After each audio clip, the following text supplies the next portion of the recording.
नमस्कार दोस्तों, आप सबका स्वागत है। और बिहार विधानसभा चुनाव 2025 की जो मैंने कड़ी शुरू की थी कि एनडीए गठबंधन में जितने भी घटक दल हैं, किस जिले से कौन से विधानसभा क्षेत्र से किनकी लड़ने की संभावना है, कौन से वहाँ पे घटक दल चुनाव लड़ सकते हैं। एक संभावना जो मैंने उसकी जो कड़ी शुरू की है वो मैं पुनः लेकर करके आज आप लोगों के सामने फिर से उपस्थित हूँ। और आज बात करूँगा छपरा मतलब यानी सारण छपरा जिला और वैशाली जिले की बात करूंगा, क्योंकि एक भाई ने वैशाली जिले के बारे में भी पूछा था कमेंट कर करके, तो उनके आग्रह पर वैशाली का वैसे मैं तो बता ही रहा हूँ। लेकिन गंगा उस पार जो है दक्षिणी बिहार मैंने लगभग सारे जिले के जो है मैंने बना दिए हैं। अब उत्तरी बिहार की बात आप लोगों से करूंगा। आप अगर मेरे चैनल पर नए हैं तो सब्सक्राइब कर दीजिएगा। बेल आइकन जो है थोड़ा सा उसे भी बजा दीजिएगा घंटी, कि आप तक तो मेरी बात पहले पहुंचे। तो सबसे पहले मैं बात करता हूं छपरा जिले में टोटल जो है, दोनों अगर जिले की बात करूं तो टोटल विधानसभा 18 विधानसभा क्षेत्र है। बड़े जिले हैं, दोनों मिलाकर करके 18 विधानसभा क्षेत्र हैं। और इन 18 विधानसभा क्षेत्र में एनडीए का लगभग, जो मैं बार बार बोल रहा हूँ कि लगभग फाइनल है। एक जो थोड़ा बहुत आए दिन इधर से कुछ दिख रहा है कि अचानक से चिराग पासवान के जो बयानबाजी है वो बढ़ते जा रही है। जैसा कि कल उन्होंने फिर से कहा कि मुझे बुरा लग रहा है कि एक ऐसी सरकार का मुझे समर्थन करना पड़ रहा है जिसमें कि अपराधी मतलब बेलगाम हैं और उनके जो है मनोबल बढ़ा हुआ है, लेकिन मजबूरी है हमें समर्थन करना है। अब ये समझ में नहीं आ रहा है कि उनकी मजबूरी क्या है, ये अलग मैटर है। तो ये अभी जो है थोड़ा कहीं ना कहीं चिराग पासवान को लेकर के अब जो है जाकर कर थोड़ा संशय हो रहा है, लेकिन फिर भी बाद में उन्होंने अपनी बातों को फिर से बदला भी है। तो कुल मिलाकर करके अभी मैं उस पर अगर देखूं कि एनडीए में लगभग फाइनल 112 सीटों के जो सूची जो सौंपी है जदयू ने, मैं पिछले वीडियो में सारे वीडियो में बोला है, तो उसके आधार पर बाकी मोटा मोटी जो 2020 में जो चुनाव एनडीए लड़ा, किस चुनाव मतलब सीट पे कौन से दल लड़े थे, उसको ही रख कर करके मैं आप लोगों के सामने अब तक बात रख रहा हूँ। तो सबसे पहले छपरा में से मैं बात करता हूँ एकमा विधानसभा। एकमा विधानसभा क्षेत्र में पिछली बार जदयू चुनाव लड़ी थी और चुनाव हार गई थी। 13,927 मतों से चुनाव जदयू हार गई थी। और इस बार भी एकमा से जदयू दावा ठोकी है, उनकी 112 सीटों की लिस्ट में एकमा भी शामिल है। और आपको सबसे जो दिलचस्प बात मैं बता रहा हूँ पिछले चुनाव की, जो 13,927 मतों से पिछली बार जदयू को यहाँ हार का सामना करना पड़ा था और एलजेपी यहाँ पे अपने उम्मीदवार खड़ा किए थे, चिराग पासवान ने अपने उम्मीदवार खड़ा किए थे और उनके उम्मीदवार को 29,992 मत मिले थे। तो आप समझें कि ये मैंने कई एक बार पिछले बार चुनाव में भी जब मुझे कुछ लोगों ने पूछा, कुछ लोग मतलब मैं इस चीज पर जब वीडियो बनाया था तो मैंने कहा था कि अगर जदयू के 70 से नीचे आई है तो उसमें सबसे बड़ा अहम रोल चिराग पासवान का है। तो आप ये देखिए कि 29,992 मत जो एकमा में पिछली बार एलजेपी को मिला, अगर वो साथ में लड़ते तो जदयू यहाँ से आसानी से जीत करती। मांझी विधानसभा सीट से पिछली बार जो है जदयू लड़ी थी। ये दूसरे विधानसभा क्षेत्र की बात कर रहा हूँ, छपरा के दूसरा जो सीट है मांझी विधानसभा सीट। और इस मांझी विधानसभा सीट से जदयू अगर तीसरे नंबर पर थी 2020 में, इस बार मांझी विधानसभा सीट पे जदयू ने दावा छोड़ दिया है। 7 सीट जो वो छोड़ने की बात पिछले लोग विधानसभा में से देखें, उसमें से एक सीट ये भी है। मांझी से सीट जो है दावा छोड़ दिया जदयू। और यहाँ पे एलजेपी और एलएसपी दोनों वहाँ पे चुनाव लड़े थे और लगभग 14 या 15 हजार के आसपास जो है इनको मत आए थे। तो हार तो ऐसे भी होता अगर साथ में भी लड़ते तो भी, लेकिन अंतर शायद कम होता। तो मांझी सीट से कौन चुनाव लड़ने वाला है ये अभी तय नहीं है। और इसमें से ये जरूर है कि या तो चिराग पासवान की पार्टी लड़े या उपेंद्र कुशवाहा, मतलब खास करके वहां पे ज्यादा चांसेस है कि एलजेपी ही मतलब एलजेपी आर वहां से चुनाव लड़ेगी। बनियापुर तीसरा विधानसभा है वहां पे बनियापुर। 2020 में बनियापुर से चुनाव लड़े थे, क्योंकि उस समय एनडीए का हिस्सा थे वीआईपी, वीआईपी थी एनडीए का हिस्सा। तो बनियापुर से वीआईपी चुनाव लड़ी थी और हार गई थी 27,789 मतों से। और वहां पे एलजेपी ने अपने उम्मीदवार खड़ा किए थे और एलजेपी के उम्मीदवार को 33,082 मत मिले थे। 33,082 मत, और जबकि वीआईपी के उम्मीदवार को हार का सामना करना पड़ा था 27,789। तो यहाँ भी वीआईपी मतलब ये सीट एनडीए के खाते में जा सकती थी, लेकिन ये सीट जो है महागठबंधन के खाते में चिराग पासवान के कारण गई थी। लेकिन इस बार जो है बनियापुर से एलजेपी रामविलास चुनाव लड़ेगी, ये पक्का है। अब उम्मीदवार कौन होंगे ये बात की चीज है। तरैया जनक सिंह जो है, जो अभी कुछ दिन पहले जिन तेजस्वी यादव से विधानसभा में तू मैं हुआ है, बीजेपी वहां से चुनाव लड़ी थी 2020 में और अच्छे अंतर से भी जनक सिंह जीते थे। इस बार भी वहां से बीजेपी चुनाव लड़ेगी, इसमें कहीं से कोई इफ वट नहीं है। अब पचमा विधानसभा आते हैं मढ़ौरा। मढ़ौरा से जेडीयू चुनाव लड़ी थी 2020 में और हार गई थी। 11,385 मतों से चुनाव हारी थी 2020 में। और एलजेपी को यहाँ पे जो उम्मीदवार थे उनको मिले थे 6550 वोट। तो चुनाव ऐसे भी हारना था, लेकिन अंतर कम होते। तो इस बार भी जदयू ने दावा ठोका है मढ़ौरा सीट पे। उनके 112 की सीट के जो लिस्ट है उसमें एक मढ़ौरा भी शामिल है। छपरा विधानसभा सीट से बीजेपी चुनाव लड़ी थी, बीजेपी ही चुनाव लड़ेगी इस बार भी। गरखा विधानसभा से बीजेपी चुनाव लड़ी थी, ये 7वां विधानसभा क्षेत्र की मैं बात कर रहा हूँ। इस बार भी बीजेपी चुनाव लड़ी। देखिए, इसलिए अभी अब लोग कहेंगे कि बीजेपी ही और जदयू क्यों, क्योंकि बीजेपी अगर ये देखें लोकसभा भी, ये सारे विधानसभा मतलब आपके महाराजगंज और सारण मतलब सारण लोकसभा क्षेत्र में आते हैं। और इन दोनों जगहों से माने बीजेपी के जो है सांसद हैं। और यहाँ पर इन सभी जगहों पे बीजेपी के जो है बढ़त थी। तो यहाँ पे बीजेपी चुनाव लड़ेगी, इसमें से कहीं कुछ ये नहीं। एक बनियापुर और मांझी विधानसभा जो है एलजेपी वहाँ पे उसको मिल सकता है। और अमनौर से भी 8वां विधानसभा जो है छपरा जिले में अमनौर है, वो बीजेपी चुनाव लड़ी थी, इस बार भी बीजेपी ही चुनाव लड़ेगी, ये भी कंफर्म है। 9वां विधानसभा जो क्षेत्र है वहाँ पे परसा, परसा से जदयू चुनाव लड़ी थी और जदयू 17,293 मतों से वहां पे चुनाव 2020 में हार गई थी। और एलजेपी के उम्मीदवार को 12,186 मत मिले थे। यानी कि चुनाव तो फिर भी हारते अगर देखें इस आधार पे। लेकिन मैंने पिछली बार भी एक वीडियो में कहा था कि जब गठबंधन से अलग होते हैं तो बहुत सारे ऐसा वोटर्स होते हैं कि किसी को भी दे दो यार, या नोटा दे दो या कुछ इस तरह से, वो पूरा का पूरा शिफ्ट इधर से उधर नहीं होता है, कुछ नाराज होकर करके किसी तीसरे को वोट कर देंगे। तो अगर देखें तो कहीं इन सारे जगह पे जहां जहां जदयू को हार मिली है, सभी जगह एलजेपी ने महत्वपूर्ण भूमिका निभाई थी 2020 में। लेकिन परसा से फिर इस बार जो है दावा ठोकी है जदयू ने और जदयू ही चुनाव लड़ेगी।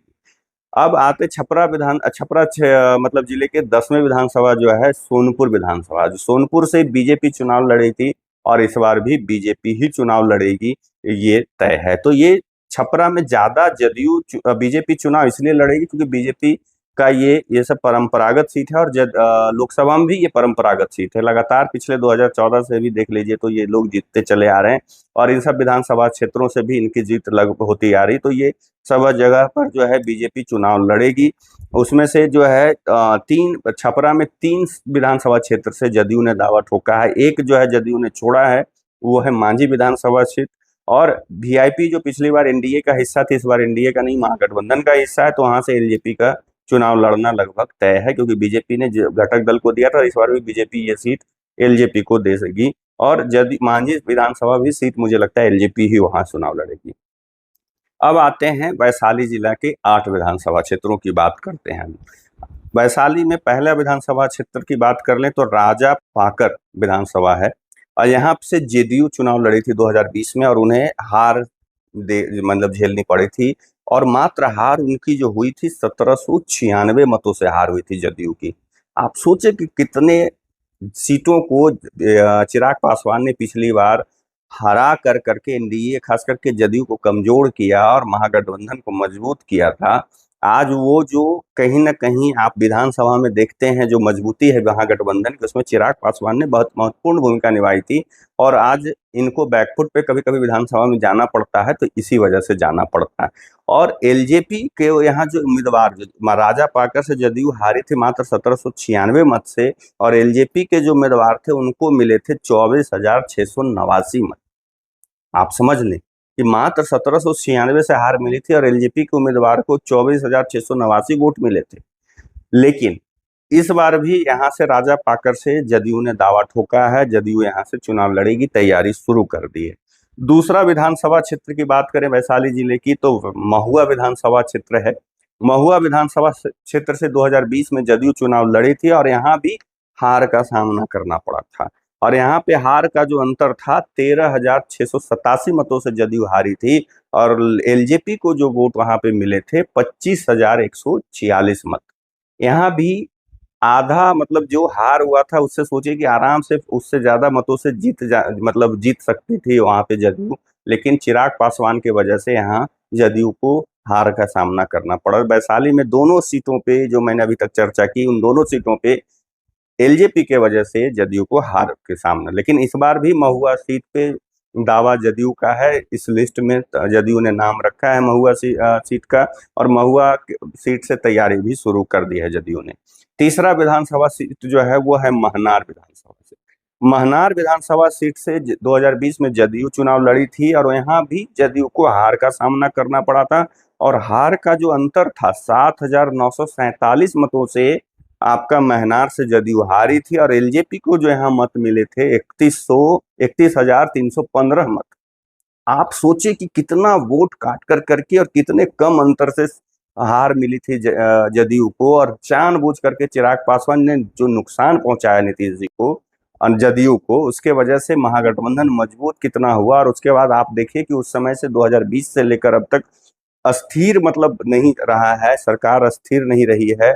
दो बार इधर उधर हो चुके हैं, और अभी विधानसभा में भी आए दिन आप देखिए कि कितना मतलब हंगामा होता है। तो महागठबंधन भारी पड़ता हुआ दिखता है विधानसभा में।